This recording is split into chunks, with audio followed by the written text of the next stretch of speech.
Okay students, welcome to the class. In continuation of our chapter number 3rd, today we will discuss about the public corporation. Now what is public corporation? A public corporation is a statutory corporation of government which is under the total control of government sector, and it is especially implemented by the act of parliament or legislative assembly of state government. Government's special act passed in assembly of government. If it is a state government company or corporation, then the government's special act is to be passed in the state's legislative assembly, or if it is a central government company, then it is to be passed in the parliament. For example, Air India, Indian Airlines, SBI, State Bank of India, LIC, Life Insurance Corporation of India, and ONGC, Oil and Natural Gas Corporation. These all are the public corporations. PUCs को हम बोलते हैं. तो आप एक बात देखिए कि ये जो हमारी पब्लिक कॉर्पोरेशन है, इसका सबसे बड़ा बेनिफिट क्या होता है कि it is a government own company. इसके अंदर जितने भी डिसीजन लेने हैं वो स्टेट या सेंट्रल गवर्नमेंट को ही लेने होते हैं. कुछ फीचर्स हैं. First is created by act of parliament. As we have discussed that the public corporation is formed after the special act is to be published in the parliament or state government legislative assembly. Second is powers, objectives and limitation are defined in act only. ये जो हमने act पास कराया है आपके या तो parliament में या लेजिस्लेटिव असेंबली में, इसी के अंदर हम सारी की सारी जो पावर्स हैं, इसके जो ऑब्जेक्टिव्स हैं या इसकी जो लिमिटेशन है उनको भी हम मेंशन कर लेते हैं. Third is operates under total control of government. ये जो पब्लिक कॉर्पोरेशन है ये टोटल गवर्नमेंट के कंट्रोल में होती है. सेपरेट लीगल एंटिटी, गवर्नमेंट का एक सेपरेट लीगल एंटिटी है. ये जो पब्लिक कॉर्पोरेशन है इनका किसी और डिपार्टमेंट से कोई लेना देना नहीं होता है.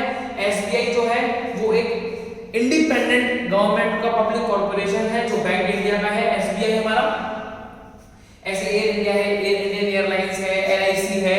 हर एक पब्लिक कॉर्पोरेशन की अपनी अपनी सेपरेट लीगल एंटिटी है, सबकी अपनी अपनी पहचान है, किसी को किसी के नाम की जरूरत नहीं है. Then managed by the board of directors who are nominated by the government. Then own rule of recruitment and remuneration. ये जो पब्लिक कॉर्पोरेशन है ये लोग अपने एम्प्लॉइज की जो रिक्रूटमेंट करते हैं वो अपने लेवल से करते हैं. ये एक एग्जाम करवाते हैं. जैसे एसबीआई है, एसबीआई जो अपने एम्प्लॉय लेता है वो आईबीपीएस के एग्जाम के थ्रू ही अपने जो है आपका एम्प्लॉइज है उनका रिक्रूटमेंट करता है. और इनके जो रेम्यूनरेशन है, मतलब किस आदमी को कितनी सैलरी देनी है, क्या पैकेज होगा, उसका स्केल क्या होगा, वो सब उनके खुद के इंटरनल मैटर है और वो खुद ही अपने रिक्रूटमेंट और रेम्यूनरेशन को डिसाइड करते हैं. Then main motive is of service.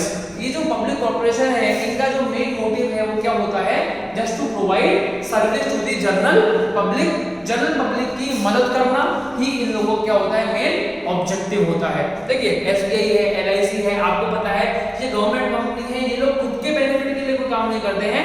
ये जो भी काम करते हैं वो जनरल पब्लिक के बेनिफिट के लिए काम करते हैं.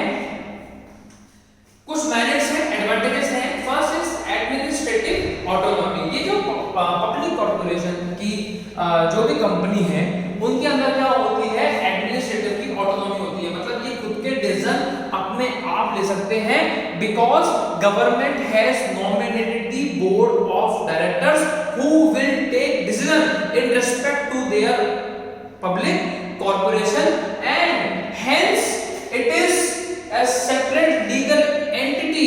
That is why they can take their own decisions. That is why administrative autonomy. They can do the changes in their policy according to their procedure. Second is quick decision. देखिए जब अपने आप अपने को सब कुछ एडमिनिस्ट्रेशन बोर्ड ऑफ डायरेक्टर्स को करना है तो जो डिसीजन होता है वो बहुत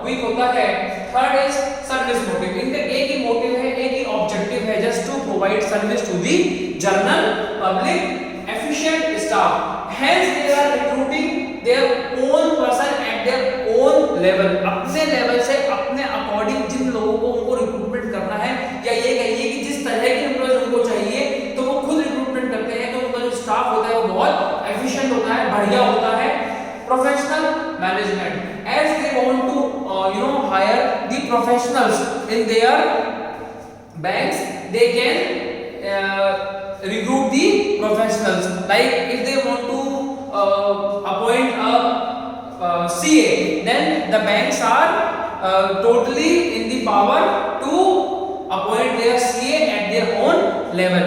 मतलब उन लोगों को किसी से परमिशन नहीं लेनी है, अगर उनको अपने ऑडिट का काम, जितना भी काम देखना है ऑडिट का, वो अपने लेवल पे सीए चार्टर्ड अकाउंटेंट को रिक्रूट करके अपने लेवल पे ही अपने बैंक का ऑडिट करवा सकते हैं, या अपने किसी भी पब्लिक कॉर्पोरेशन का ऑडिट करवा सकते हैं। तो they can recruit a CA chartered accountant जिसने स्पेशली ऑडिट के लिए ही पढ़ाई की है, जो एक प्रोफेशनल है, तो वो एक प्रोफेशनल को हायर कर सकते हैं। That is why professional management.